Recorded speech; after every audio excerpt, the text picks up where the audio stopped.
మంచు కరగడంతో జీవనదులకు ముప్పు. మానవ కార్యకలాపాల వల్ల భూమి వేడెక్కుతూ ఉత్తర అమెరికా, ఐరోపా దేశాల్లో మంచు కరిగిపోతోందని అమెరికాలోని డార్ట్మత్ కళాశాల పరిశోధకులు గుర్తించారు. శీతాకాలంలో మంచు కురవడం తగ్గుతోందని నిర్ధారించారు.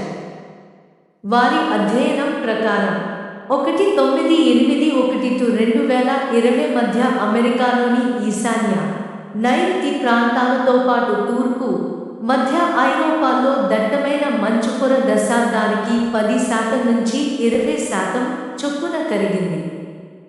శీతాకాలంలో ఉష్ణోగ్రత -8°C లోపు ఉంటే నేల మీద పడిన మంచు కరిగిపోకుండా దట్టంగా పేరుకుంటుంది. ఉత్తరార్ధగోళంలో 20% మంచు ఇంతటి అతి శీతల ప్రాంతాల్లోనే ఉంది. కానీ మానవ కార్యకలాపాల వల్ల భూతాపం పెరగడంతో ఈ ప్రాంతాల్లో ఉష్ణోగ్రతలు -8°లను మించిపోయి దట్టమైన మంచు వేగంగా కరిగి నీరవుతోంది.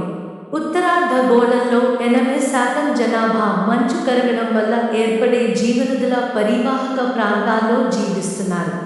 భూతాపం వల్ల దట్టమైన మంచు ఏర్పడకపోవడంతో వసంతకాలం తరువాత నదుల్లో ప్రవాహం తగ్గిపోయి జనాభాకు నీటి కొరత ఎదురవుతుందని పరిశోధకులు హెచ్చరించారు.